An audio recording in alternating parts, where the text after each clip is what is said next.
Eu sou Darcy, engenheira agrônoma, terapeuta floral e pesquisadora das plantas nativas e cultivadas, com a finalidade de divulgar esses conhecimentos. Hoje nós vamos trazer uma planta que ela é amada e ela é odiada, dependendo de quem usa, né? E faz bem o momento agora que a gente vive no planeta, né? Essa divisão entre o bem e o mal, essa divisão entre o alto e o baixo, o preto e o branco, entre os opostos, né? Vamos dizer assim. Essa planta é conhecida popularmente com o nome de buva voadeira, conhecida como nome científico do gênero Coniza, e ela tem duas variedades que vegetam muito no Brasil, principalmente nessa região centro-sul, sul e sudeste. As duas variedades que predominam aqui no Brasil são a Coniza canadensis e Coniza bonariensis. Essa que eu estou mostrando aqui, a gente vê que já foi um cruzamento das duas, mas ela ainda tem muita a marca da canadensis, que é esse levemente dentada nas extremidades do limbo foliar, que é uma folha. O limbo foliar tem esses recortes, né, suaves aqui, que é a marca da característica da canadensis. Ela tem pouco perfilhamento, 2 perfilhamentos.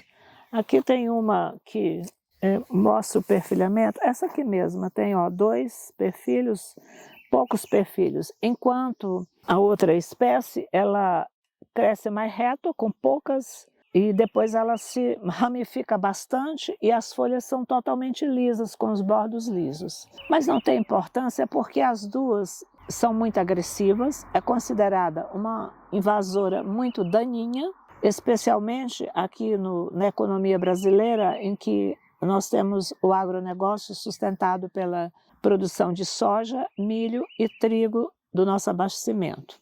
Nesses estudos de conter a invasão dessa planta na região sul do Brasil, se percebeu que na cultura de soja ela tem uma certa atração pela soja.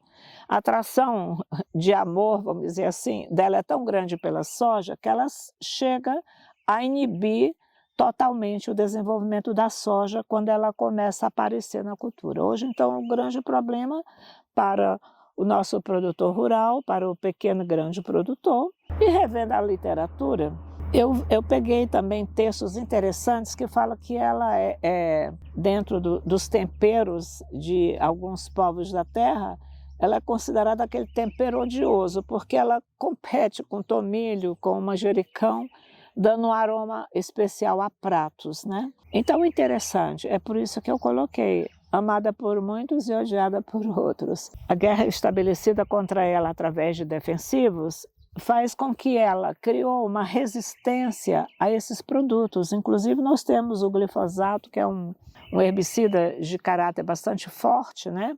Ela criou resistência no sul do Brasil e, mesmo aplicando o herbicida, ela continua brotando.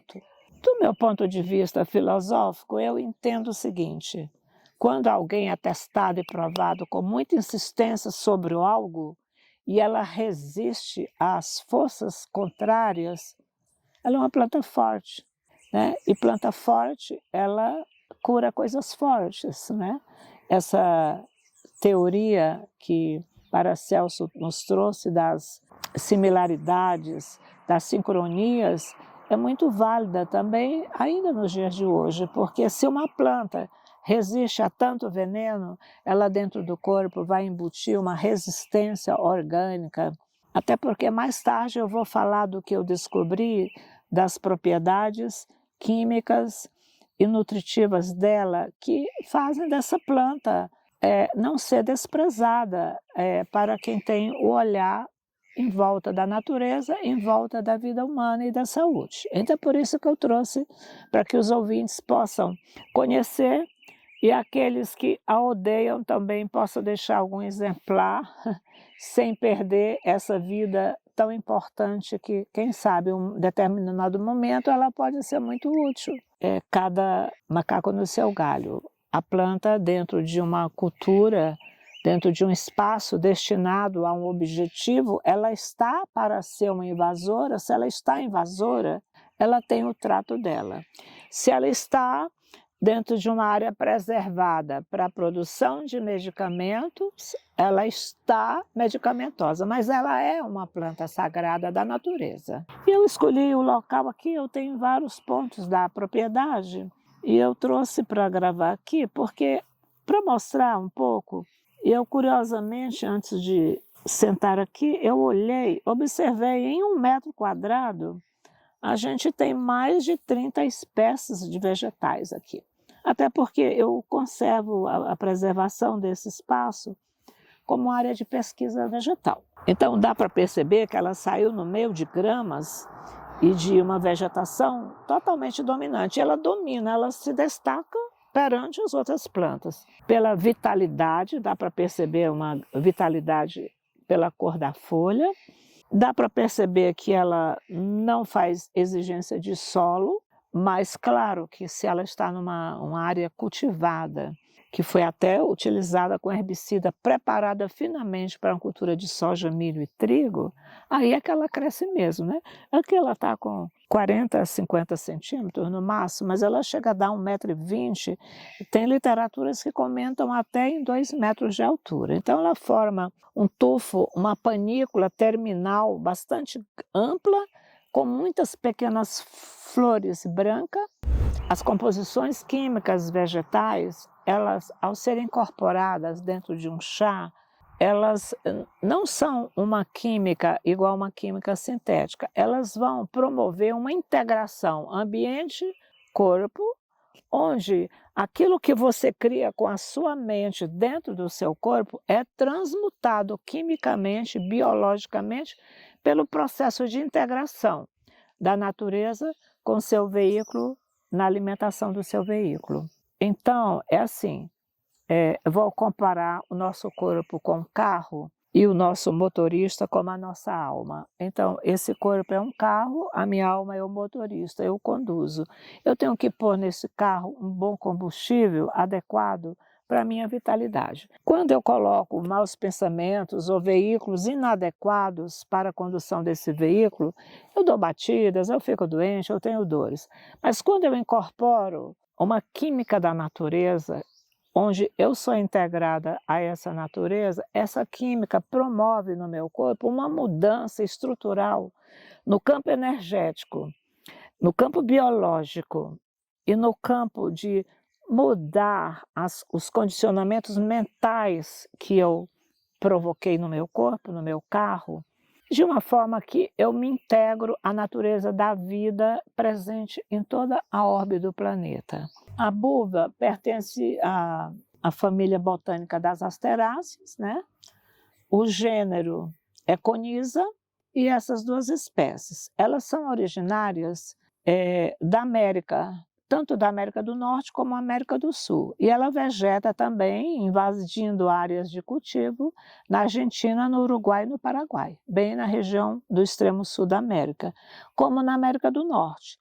Só que ela se disseminou para o mundo inteiro, devido às suas flores pequenas, um fruto muito pequeno, coriáceo, ele é disseminado com facilidade pelo vento, se espalha com grande velocidade, se tornando uma planta altamente invasora.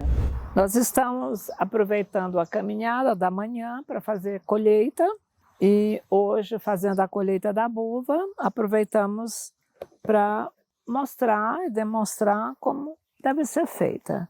Eu vou deixar a parte do tronco, da raiz, vou deixar 10 a 15 centímetros do solo, porque se ela quiser rebrotar e depois promover a produção de sementes, eu vou pegar uma produção melhor de folhas mais novas, não do ponteiro como tudo, eu digo mais nova da vegetação, porque ela é uma planta de ciclo curto, ela é uma planta praticamente anual, então ela nasce, morre, se dissemina e eu tenho que estar colhendo e guardando para o período de inverno, onde ela já está fechando um ciclo e começando um novo ciclo. Então ela começa a brotar no período de primavera, aqui no hemisfério sul, e ela se desenvolve e cresce durante o período de verão.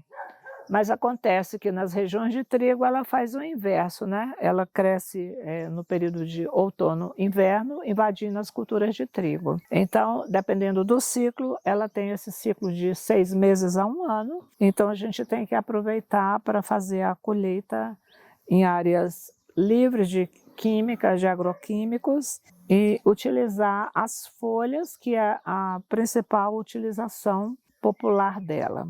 Então vamos lá, para a colheita eu vou pegar os melhores galhos e vou deixar a planta, ó, ela fica aí, e a hora que eu for beneficiar dentro do laboratório, eu vou remover as folhas, porque eu não utilizo o galho, até porque ele é muito rico em água, e quando eu seco uma planta de folhas tenras com o caule cheio de água, eu provoco um deslocamento das químicas da planta, prejudicando a secagem e produzindo posteriormente mofos e má qualidade da planta. Então vamos lá, aqui é a nossa colheita, vamos agora procurar mais plantas para a gente fazer novas colheitas. Ampliar, eu preciso de uma caixa cheia, porque ela reduz mais do que o normal, mais do que 1/4, ela vai para 1/5, às vezes até 1/6. Uma vez que a folha é muito tenra, leve, eu preciso de um bom volume para me dar um peso para preparar a medicação com ela. Aqui nós estamos mostrando para vocês como a buva parece com a sempre-viva ornamental. É a mesma, só que a sempre-viva, as ramificações saem de vários pontos do caule, e o caule também é estriado. E a panícula terminal dessa composta, dessa asterácea, é nessa flor que a gente chama de sempre viva, né? E eu usei até esse critério: mantenha sempre viva a alegria de viver. Isso é vitalidade, isso é vida, isso é saúde. Então, olha que interessante, a gente colhendo buva, se não tivesse flores, daria a impressão que a gente estava de frente a um pé de buva. Então, só para vocês verem, mas essa é sempre viva, também peluda, caule estriado, é também uma asterácea que eu falei. E também tem seu valor medicinal, quem sabe uma hora a gente faz um trabalho de divulgação da finalidade dessa planta. Após a colheita que nós fizemos no campo, nós estamos aqui para mostrar o processamento da buva. Dá para perceber uma murcha muito rápida que ela tem. E agora eu vou colocar em caixinhas de papelão e vão para a estufa para proceder à secagem. Mas essa oportunidade da gente falar das propriedades químicas da buva. A buva, ela é considerada uma planta, assim, uma panaceia, porque ela tem uma composição muito rica. E é nessa rica composição que ela vai nos ajudar naqueles momentos de doenças degenerativas mais difíceis, né? Numa diabetes, numa infecção renal. Eu digo a diabetes tanto digestiva tipo 1 como a digestiva tipo 1 renal, tipo 2 digestiva, né? Pancreática. Então, ela é uma planta que vai dar um fortalecimento pela sua composição rica que tem. Eu digo assim para os ouvintes do canal, né, para o nosso povo brasileiro, quanto mais complicada a situação, melhor a buva vai atuar, mais eficazmente a buva vai atuar.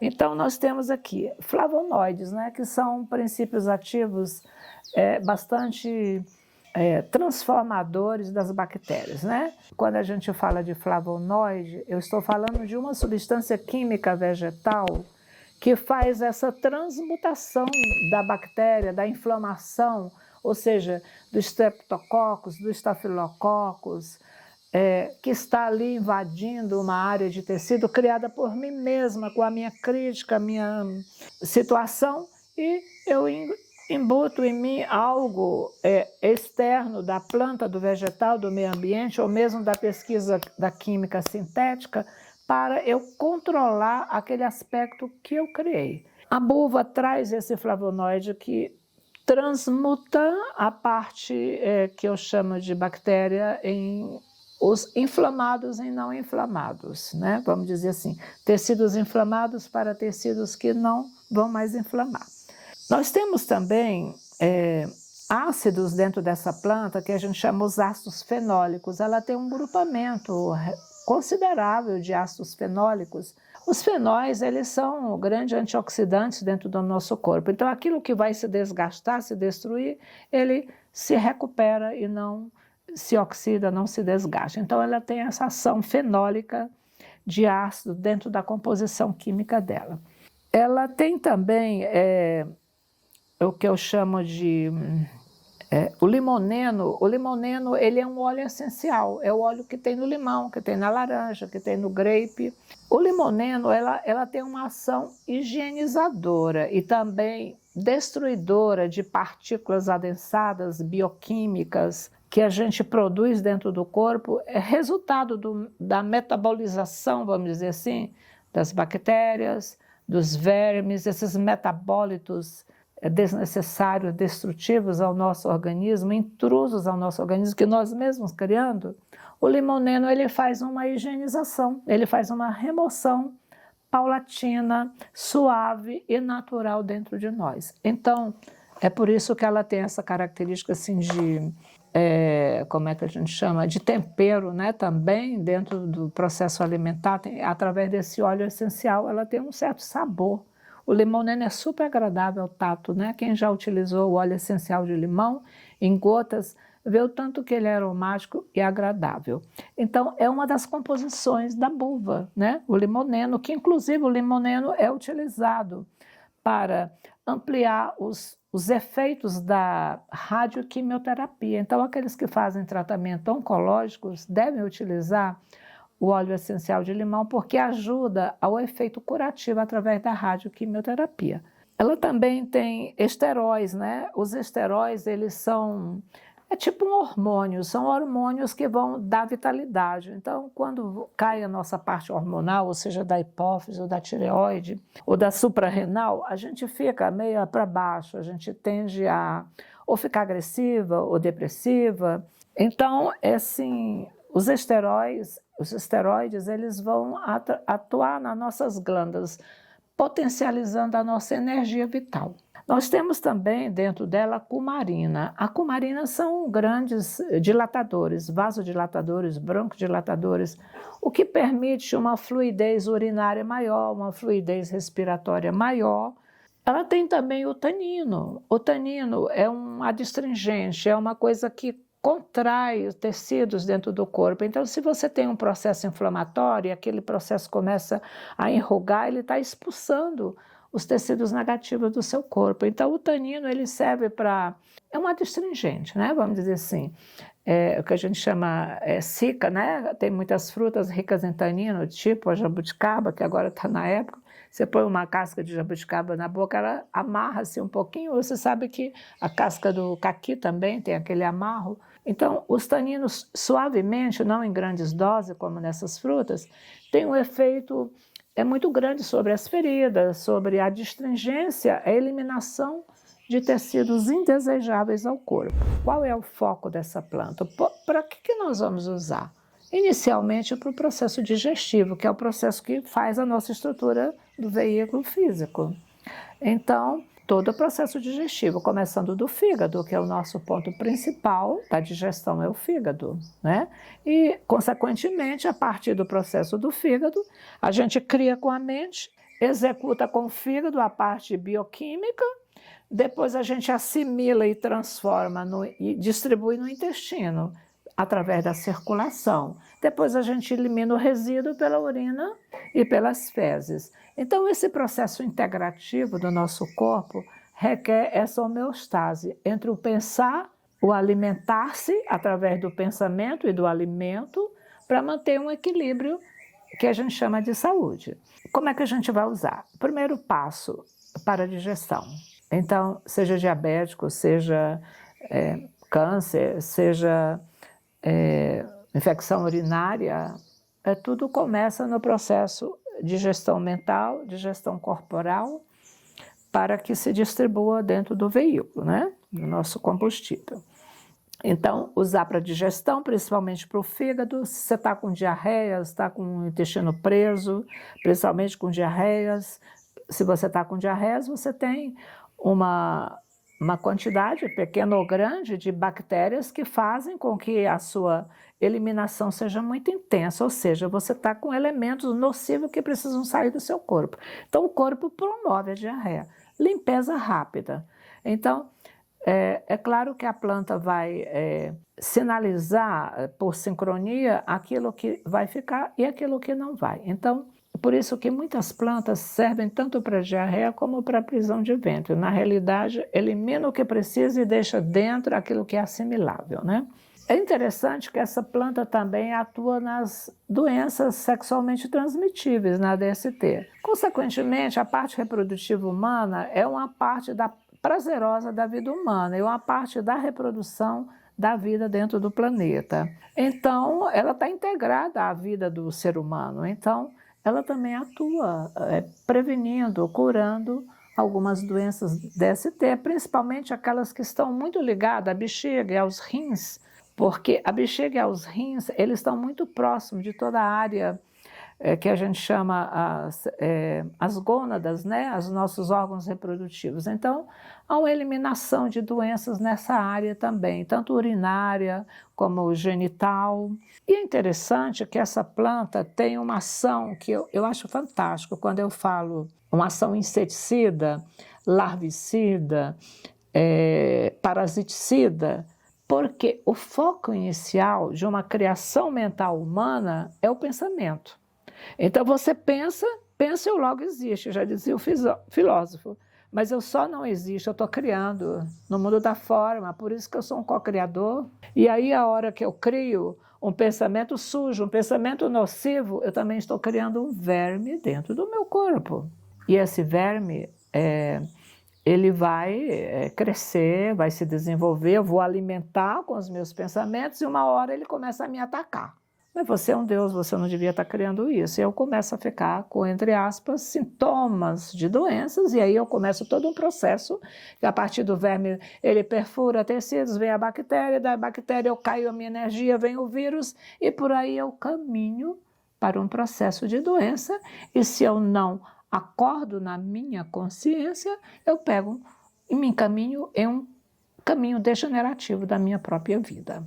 Agora eu queria colocar para os ouvintes aqui uma maturidade de consciência, de sabedoria que a gente precisa desenvolver, que assim, eu já fiz tudo errado por muito tempo e de repente, eu vou curar um câncer tomando a buva. Gente, não é assim, a natureza não trabalha em bons rápido. A criança cresce, seu filho cresce a cada dia, mas você não vê quantos centímetros ele aumentou por dia, porque você nem percebe que a natureza vai trabalhando em ritmo, né? O ritmo da natureza é uma lei da natureza do planeta Terra. O pé de milho cresce até 20 centímetros por dia, dependendo da adubação e do que você cultiva e da água que você coloca.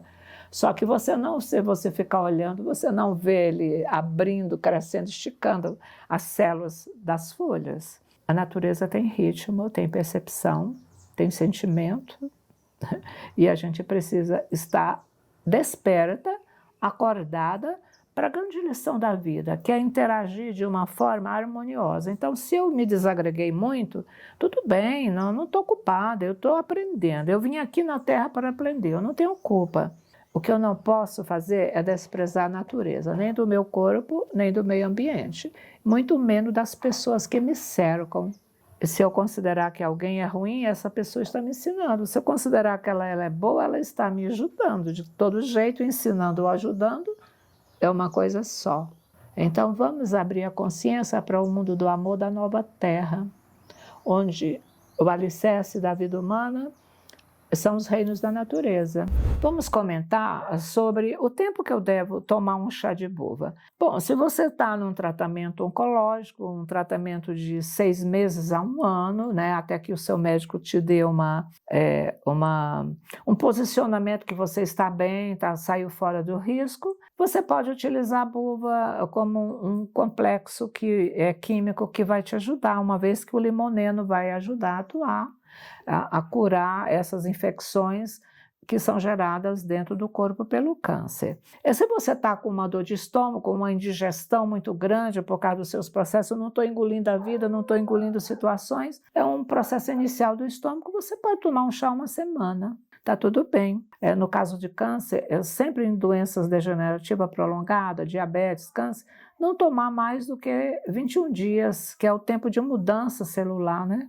Então, você toma 21 dias, dá um intervalo aí de 15, 20 dias e volta depois a tomar novamente. É o tempo que o seu corpo descarrega os metabólitos não utilizáveis no corpo, então você elimina.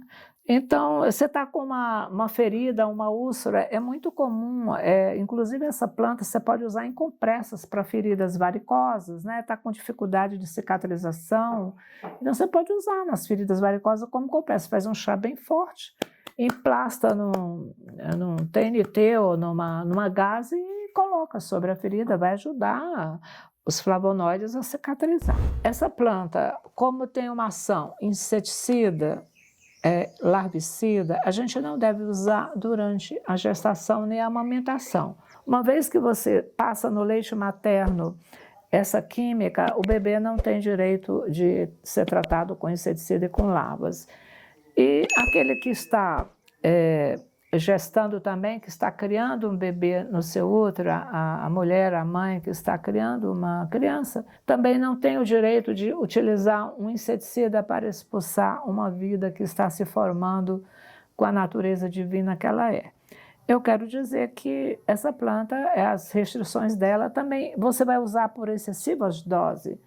Aquilo que mata insetos pode também comprometer, te provocando alergias de pele, irritações, alguns incômodos, mas não é uma planta de alta toxicidade.